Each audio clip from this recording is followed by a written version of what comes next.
காப்பீட்டுக்கான பிரீமியத்திற்கு GST முழுமையாக ரத்து செய்யப்பட்டுள்ள நிலையில் வாகனங்களுக்கும் ஜிஎஸ்டி குறைக்கப்பட்டுள்ளது.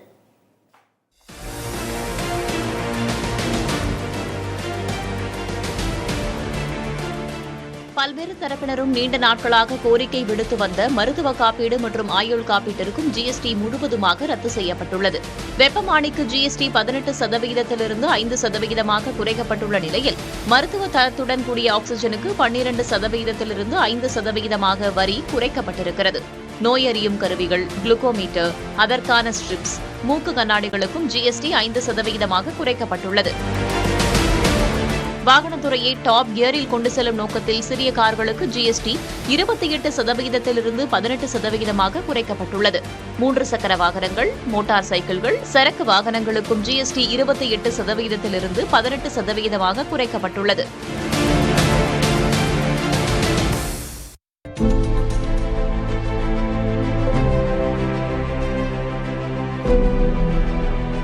நவம்பர் மாதம் நடைபெறவிருக்கும் குரு நானக் பிறந்தநாள் கொண்டாட்டங்களுக்காக பாகிஸ்தானில் உள்ள நன்கானா சாஹிப் கோயிலுக்கு யாத்திரை செல்வதற்கான சீக்கிய பக்தர்களின் விண்ணப்பங்களை நிறுத்துமாறு மாநில அரசுகளுக்கு மத்திய அரசு அறிவித்துள்ளது. நன்கானா சாஹிப் சீக்கியர்களின் முதல் குருவான குரு நானக் பிறந்த ஊராகும். பஹல்காம் பயங்கரவாத தாக்குதல், ஆபரேஷன் சிந்தூர் நடவடிக்கைகளுக்கு பிறகு கடந்த மே மாதம் கர்தார்பூர் சாஹிப் வழித்தடம் மூடப்பட்டது. இந்நிலையில் நன்கானா சாஹிப் யாத்திரையும் தடுக்கப்படுவது சீக்கியர்களை அதிருப்தியில் ஆழ்த்தியிருக்கிறது. ஆசிய கோப்பை கிரிக்கெட் போட்டிகளை சுட்டிக்காட்டும் சீக்கியர்கள் பாகிஸ்தானுடன் கிரிக்கெட் விளையாடுவது அனுமதிக்கப்படும் போது புனித யாத்திரைக்காக பாகிஸ்தானுக்கு செல்வதை மட்டும் ஏன் தடுக்க வேண்டும் என்று கேள்வி எழுப்புகின்றனர்.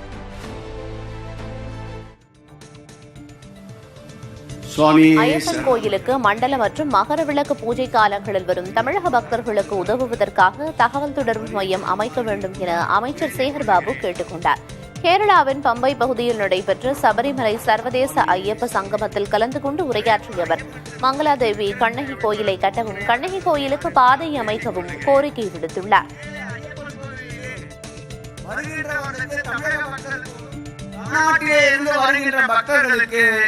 உதவிகரமாக இருக்கும் என்பதால் ஐயப்பன் திருக்கோயிலே தகவல் தொடர்போடு சேர்த்து ஒரு அறையை ஒதுக்கி தர வேண்டும் என்று இந்த நேரத்தில் எங்களுடைய கோரிக்கையை வைக்கின்றோம். ஐயப்பன் திருக்கோயிலுக்கு வருகின்ற மக்களுக்கு 5 ஏக்கர் இடத்தை ஏற்கனவே தமிழக அரசு கேட்டிருக்கின்றது. அதற்கும் வெகு விரைவில் தீர்வு காண வேண்டும் என்று இந்த நேரத்தில் கேட்டுக்கொள்கிறேன். ரேபிஸ் நோய் பாதிப்பால் நடப்பாண்டில் இதுவரை 20க்கும் மேற்பட்டோர் உயிரிழந்துள்ளனர். குறிப்பாக கிருஷ்ணகிரி மாவட்டத்தில் கடந்த 8 மாதங்களில் ரேபிஸ் நோய் தொற்று பாதிப்பால் 3 பேர் உயிரிழந்துள்ளனர். அதில் 3 தேன்கனிக்கோட்டை பகுதியைச் சேர்ந்தவர்கள். செப்டம்பர் 17ஆம் தேதி தளி அருகே தொழிலாளி முனிமல்லப்பா என்பவர் நாய் கடித்து ரேபிஸ் பாதித்து உயிரிழந்தார். முன்னதாக கடந்த பிப்ரவரி மாதம் 3ஆம் தேதி சிக்கே கவுண்டனூரில் நந்தீஷ் என்ற மாணவர் மற்றும் தளி அருகே பிரியன் என்ற இளைஞரும் ரேபிஸ் நோயால் பாதித்து பரிதாபமாக உயிரிழந்தனர். இதேபோல ரேபிஸ் தடுப்பூசி போட்டும் சென்னையைச் சேர்ந்த ஒருவர் அண்மையில் உயிரிழந்தார். ரேபிஸ் பாதிப்பால் அடுத்தடுத்து பலரும் உயிரிழந்து வருவது மக்களிடையே அச்சத்தை அதிகப்படுத்தியுள்ளது. தேர்தல் வருவதால் சாலைக்கு வந்துவிட்டு சிலர் இஷ்டத்துக்கு பேசி வருவதாக அமைச்சர் காந்தி பேசியுள்ளார். விஜயை மறைமுகமாக விமர்சித்துள்ள அவர், அவரின் பேச்சுக்கு யாரும் பதிலளிக்க கூடாது என கட்சியின் தலைமை அறிவுறுத்தியுள்ளதாக தெரிவித்துள்ளார். தேர்தல் வந்தா போதுங்க, அவன் ரோட்ல வந்துடுறான், அவன் இஷ்டத்துக்கு பேசுறான். எங்களுக்கு கட்டளை இட்டுட்டாங்க தலைமையில இருந்து. என்ன கட்டளை தெரியுமா? நாங்கெல்லாம் அமைச்சிருங்களா? யாரு அமைச்சர்? நீங்களும் அமைச்சர், நானும் அமைச்சர் தான். நாங்க மட்டும் அவங்களுக்கு பதிலே பேசக்கூடாதான். எங்களுக்கு நிஜமாக அந்த கட்டளை நேற்றோட வாட்ஸ்அப்ல போட்டுட்டாங்க. நாங்க எதுக்குமா அவங்களுக்கு பதில் அவன் எதிர பேசிட்டு போவோம், நாங்க பேசுவோம். வாக்காளர் பட்டியல் தீவிர திருத்தப் பணிக்கு வரும் 30ஆம் தேதிக்குள் தயாராக இருக்குமாறு மாநில தேர்தல் அதிகாரிகளுக்கு தேர்தல் ஆணையம் அறிவுறுத்தியுள்ளது. தங்கள் மாநிலங்களில் கடைசியாக நடத்தப்பட்ட திருத்தப் பணிக்கு பிறகு வெளியிடப்பட்ட வாக்காளர் பட்டியலையும் தயாராக வைத்திருக்கும்படி அறிவுறுத்தப்பட்டுள்ளது. இது தொடர்பாக அனைத்து மாநில தலைமை தேர்தல் அதிகாரிகளுடனான ஆலோசனையின் போது இந்திய தலைமை தேர்தல் ஆணையர் வழிகாட்டுதல்களை வழங்கியுள்ளார்.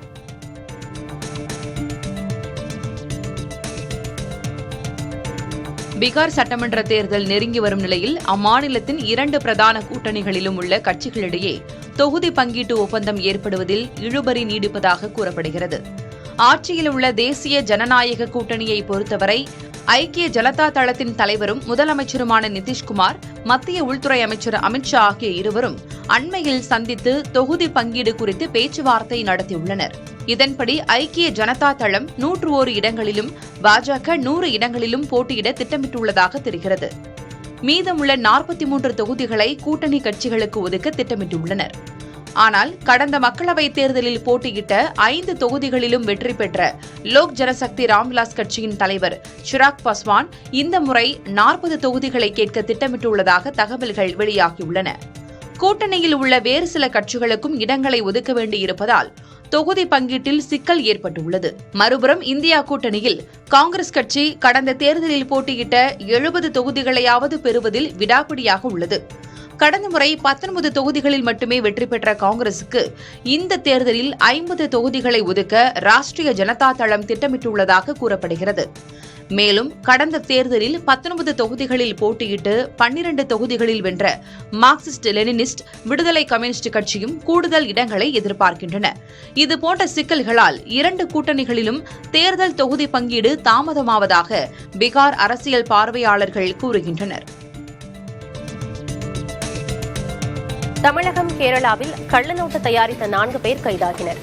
கரூரில் மதுபான கடையில் 500 ரூபாய் கள்ளநோட்டை மாற்ற முயன்றபோது பிடிபட்ட காண்டீபன் என்பவரிடம் காவல்துறையினர் விசாரித்ததில் திருச்சியில் உணவு விடுதியில் வேலை பார்த்தபோது ஊதியமாக தந்ததாக தெரிவித்தார். தொடர் விசாரணையில் உணவு விடுதி மேலாளர் ராஜேந்திரன், ஆந்திராவைச் சேர்ந்த அர்ஜுன், கேரளாவைச் சேர்ந்த சானுவை கைது செய்து 6 லட்சம் ரூபாய் மதிப்புள்ள கள்ளநோட்டுகள், அச்சடிக்க பயன்படுத்திய இயந்திரம் உள்ளிட்டவற்றை பறிமுதல் செய்தனர்.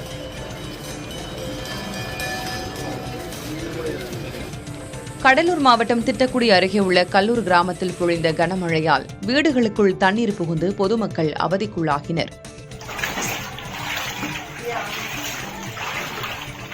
விடிய விடிய பொழிந்த மழையால் விளைநிலங்களில் தேங்கிய நீர் ஊருக்குள் புகுந்தது.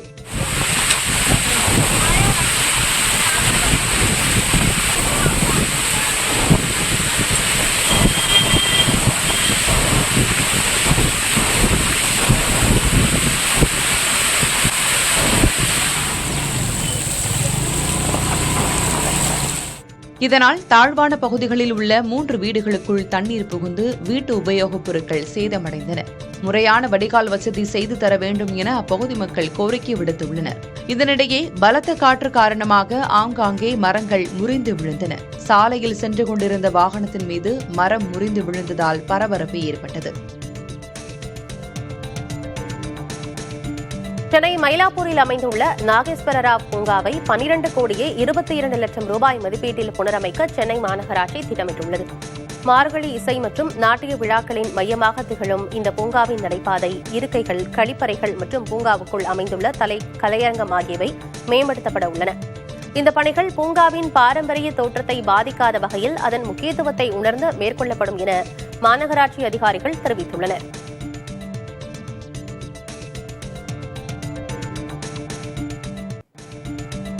எதிர்காலத்தில் பாகிஸ்தான், சீனா என இரு எல்லைகளிலும் போர் புரிய வேண்டிய நிலை ஏற்பட்டால் அதை எதிர்கொள்ளும் வகையில் இந்தியா தனது படைபலத்தை அதிகரிக்க திட்டமிட்டுள்ளது. தற்போது இந்திய ராணுவத்தில் 42 படை அணிகள் உள்ள நிலையில் அதை அதிகரிப்பது குறித்து உயர்மட்ட அளவில் பேச்சுவார்த்தை நடைபெற்று வருவதாக தகவல்கள் வெளியாகியுள்ளன. மேலும் புதிய ஆயுதங்கள், போர் யுக்திகளையும் அறிமுகப்படுத்துவது குறித்தும் பேசப்பட்டதாக தெரிகிறது. சீனா தொடர்ந்து தனது படைபலத்தை அதிகரித்து வருவதோடு பாகிஸ்தானுக்கும் உதவி வரும் நிலையில் இந்தியா முன்னெச்சரிக்கை நடவடிக்கைகளை தொடங்கியுள்ளது.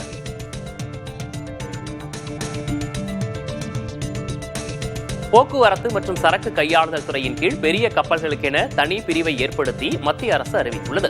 உள்நாட்டு கப்பல் கட்டுமான திறனை மேம்படுத்தவும் வெளிநாட்டு கப்பல்களை சார்ந்திருப்பதை குறைக்கும் நோக்கத்திலும் இந்த நடவடிக்கை எடுக்கப்பட்டுள்ளதாக தெரிவிக்கப்பட்டுள்ளது. இந்த முடிவால் பெரிய கப்பல்களின் உரிமையாளர்கள் மற்றும் தயாரிப்பாளர்களுக்கு குறைந்த வட்டியில் கடன், வரி சலுகைகள் மற்றும் எளிதான நிதியுதவி என பல நன்மைகள் கிடைக்கும் என கூறப்படுகிறது.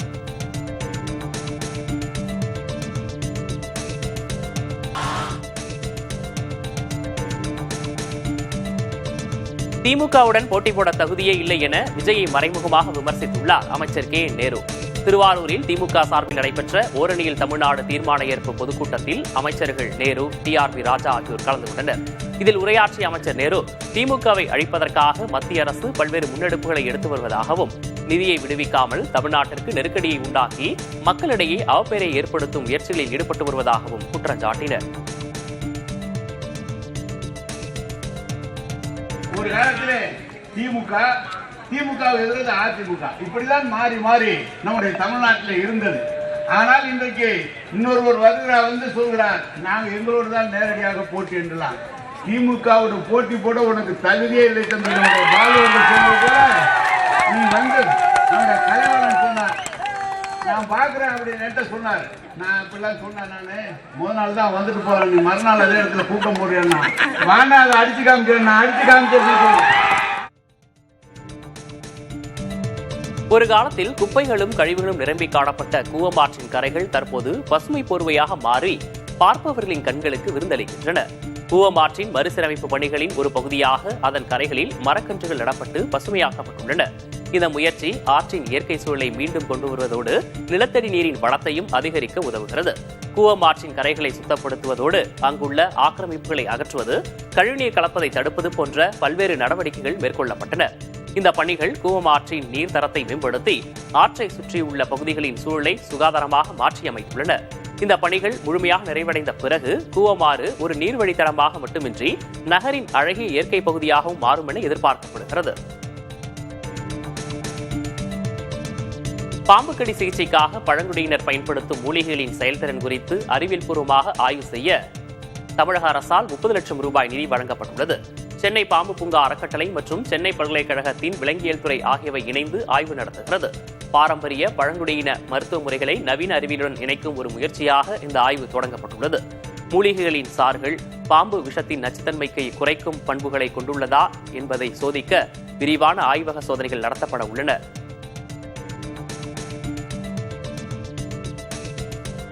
இந்தியாவில் கடந்த 10 ஆண்டுகளில் இல்லாத அளவுக்கு குழந்தைகள் தத்தெடுப்பு எண்ணிக்கை உயர்ந்திருக்கிறது. 2024-25 நிதியாண்டில் நாடு முழுவதும் 4515 குழந்தைகள் தத்தெடுக்கப்பட்டுள்ளன. இதில் 4155 குழந்தைகள் உள்நாட்டிலேயே தத்தெடுக்கப்பட்டுள்ளதாக தெரிவிக்கப்பட்டுள்ளது. குழந்தைகள் தத்தெடுப்பில் மகாராஷ்டிரா மாநிலம் முதலிடத்தில் உள்ளது. மொத்த தத்தெடுப்புகளில் சுமார் 20% மகாராஷ்டிராவில் மட்டும் நடந்துள்ளது. 2023-24 நிதியாண்டில் 522 குழந்தைகள் தத்தெடுக்கப்பட்ட நிலையில் கடந்த நிதியாண்டில் மகாராஷ்டிராவில் 849 குழந்தைகள் தத்தெடுக்கப்பட்டுள்ளதாக தெரிவிக்கப்பட்டுள்ளது.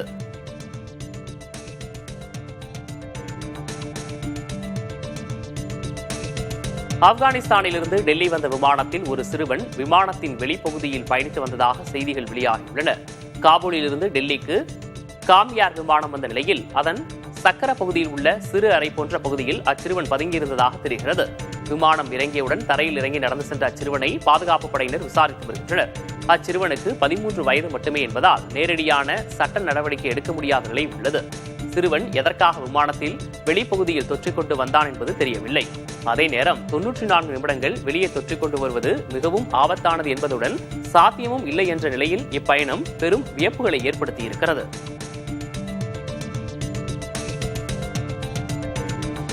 தனக்கு அறிவிக்கப்பட்ட தாதா சாஹேப் பால்கே விருதை மலையாள சினிமாவுக்கும் மலையாள சினிமா ரசிகர்களுக்குமான விருதாக கருதுவதாக நடிகர் மோகன்லால் தெரிவித்துள்ளார்.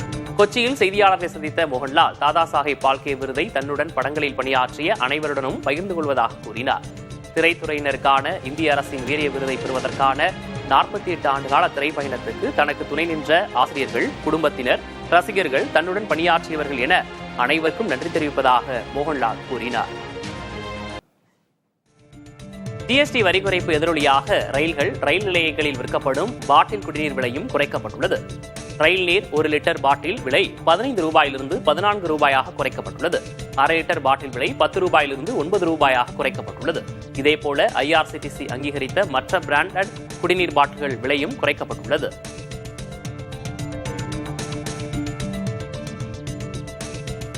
ஜிஎஸ்டி வரி குறைப்பை தொடர்ந்து டிவிக்கள் விலை 2500 ரூபாயிலிருந்து 85,000 ரூபாய் வரை குறைய உள்ளது.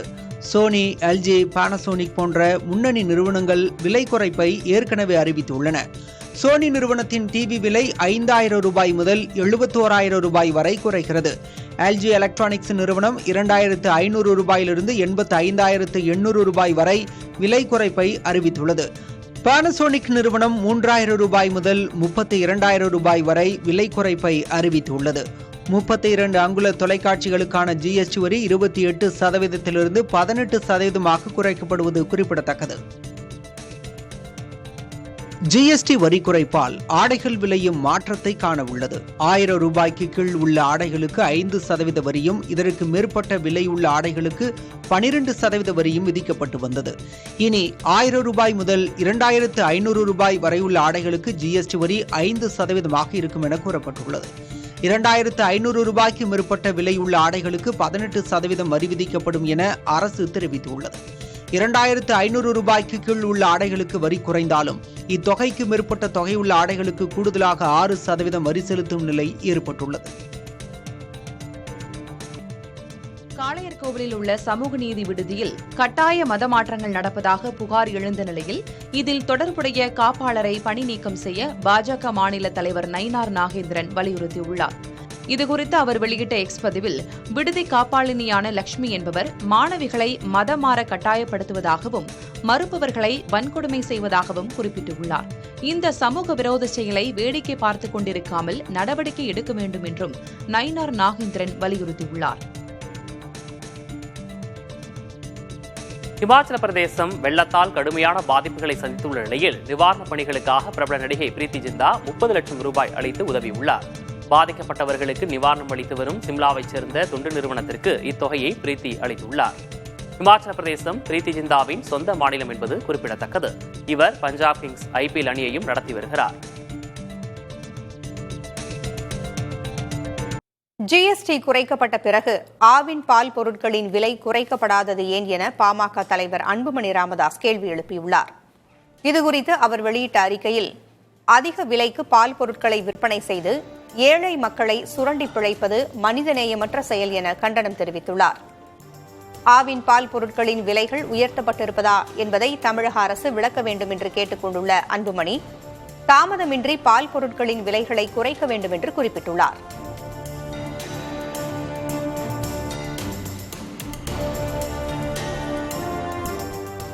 தங்கம் மற்றும் வெள்ளி விலை இதுவரை இல்லாத உயர்வு கண்டுள்ளது. இன்று காலை நிலவரப்படி 22 கேரட் ஆபரண தங்கம் கிராமிற்கு 70 ரூபாய் விலை உயர்ந்து 10,360 ரூபாய்க்கும், ஒரு சவரன் 560 ரூபாய் விலை அதிகரித்து 82,880 ரூபாய்க்கும் விற்கப்படுகிறது. வெள்ளி கிராமிற்கு 3 ரூபாய் விலை ஏற்றம் கண்டு 148 ரூபாய்க்கும், 1 கிலோ 3,000 ரூபாய் விலை உயர்ந்து 1,48,000 ரூபாய்க்கும் விற்கப்படுகிறது.